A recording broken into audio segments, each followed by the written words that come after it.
I wasn't quite sure what to talk about, but we had Ofsted 2 weeks ago, and I was observed, so I thought maybe I would share the lesson with you. It was a Year 9 lesson, English lesson, English/media. We're doing a new media unit at the moment, discussing some of the issues around social media, new media, and things like that. Our students many of them are EAL, so we do have some issues with language, and we're trying to get them to articulate their ideas better and rehearse orally what they could say before they move on to the writing. So anyway, I wanted to keep things very, very simple. I didn't want to panic.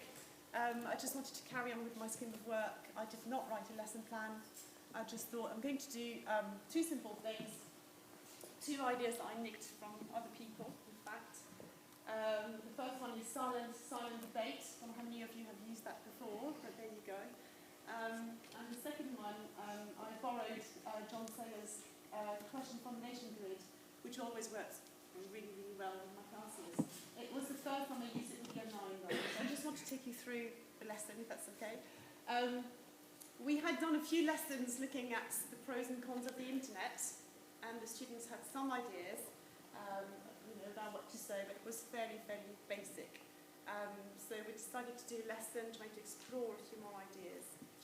And I just simply, can we just move on to, just put that on the board as they came in, ask them to spend a couple of minutes on their own trying to list arguments for and against, what's good or what's bad. I did mention to them that the language there was very basic, and I was expecting them to improve on the bad and the good. We had a discussion later on actually, and once again we came up with words like detrimental and other things like that. So anyway, it was still fairly basic, and I told them at the end of that time that I wanted them to consider this as a starting point, a point 0, and that if the following week in their debates they were to just serve me the same old arguments, it would be proof that they had learned nothing. I showed them 2 clips after that. I don't know if you've seen them, they're really, really good. AOL adverts.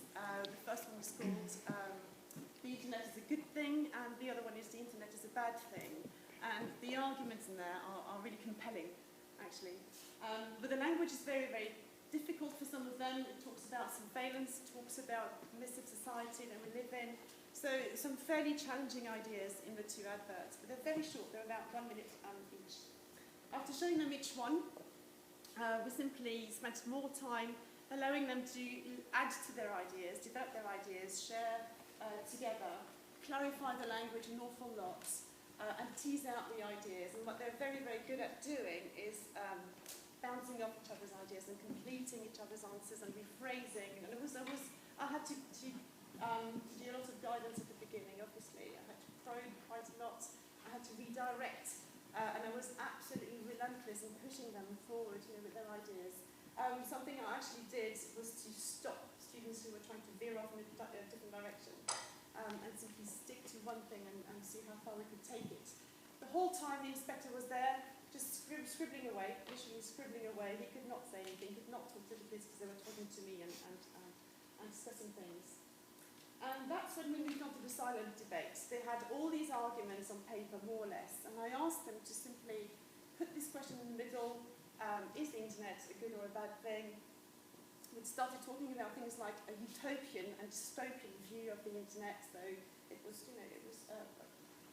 far better than the starting point already.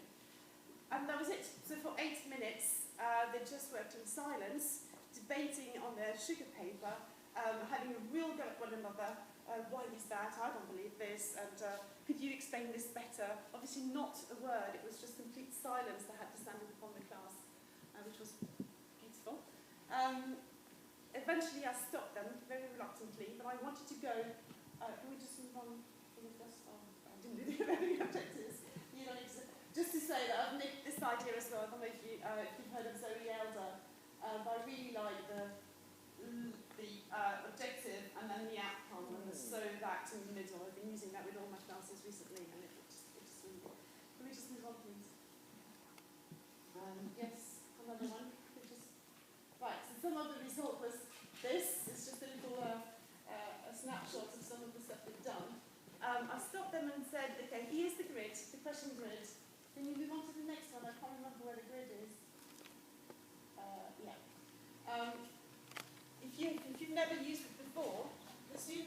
to choose words in the first column, and then the second word is the one that goes across there. The idea is that if you start using these words on this side and the words over there, the questions are more challenging, deeper questions. And so I encourage them to use these words to try and challenge each other's ideas a little bit further, which they did. They actually loved it, so they went for some really, really challenging questions once again.